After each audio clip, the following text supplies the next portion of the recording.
The mask of righteousness, the difference between bridge builders and bullies. Listen, look at how someone reacts when the room shifts. That tells you everything.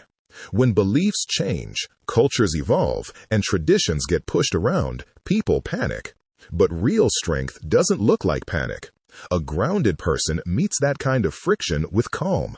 They show up with patience, solid judgment, and a consistent life that actually backs up what they preach.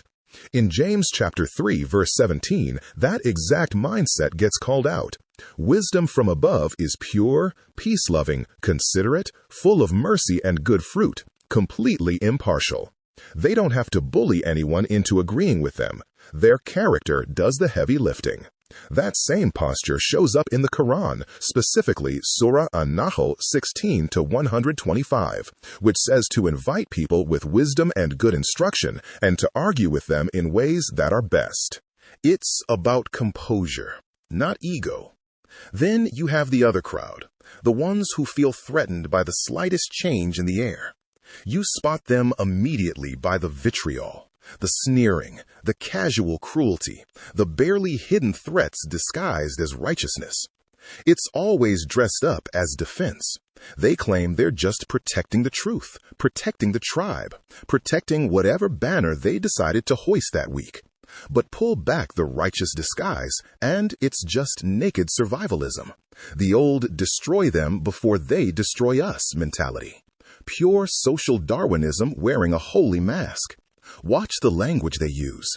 It's never about persuading or building. It's about mockery. It's about delegitimizing people until they aren't even seen as human anymore. That subtle, toxic framing that quietly lays the groundwork for total elimination. They won't say, let's wipe them out. Not at first. They'll talk about pests, invasions, incurable rot. Words meant to make cruelty feel like basic hygiene. Surah Al-Baqarah 2-204-205 nails this exact type.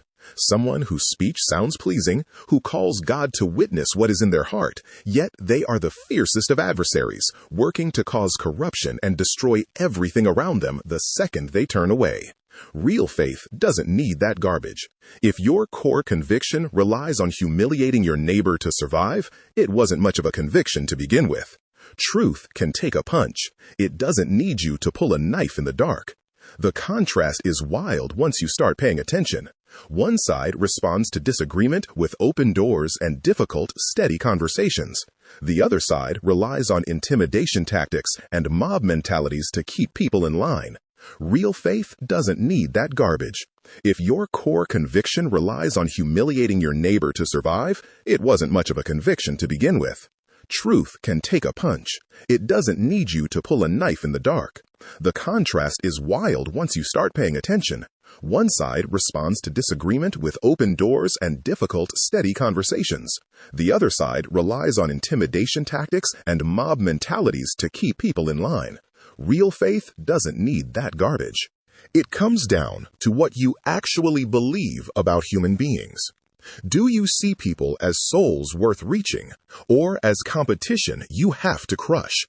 That single distinction changes every single word that comes out of your mouth. Wolves are noisy. They thrive when everyone is terrified because fear makes people look for the biggest, meanest dog in the yard to protect them. So they manufacture crises. They exaggerate threats. They make you think the sky is falling every Tuesday. Matthew chapter 7, verses 15-16 warned about this plainly. Watch out for false prophets who come in sheep's clothing, but inwardly are ferocious wolves. You will recognize them by their fruit. Meanwhile, the people actually doing good work are usually quiet. They're busy teaching, serving, and living out their principles without demanding an audience. They don't need a scapegoat to validate their purpose. When tension peaks, and it will, you have to choose which reflex you're going to trust. The reflex that builds bridges out of character, or the reflex that sharpens sticks in the corner. You can't claim to love people while rooting for their destruction. The math just doesn't work. The mask always slips eventually, usually right around the time things get uncomfortable. Pay attention to what leaks out when someone gets pressed. Watch the fruit, not the costume. Knowledge is king.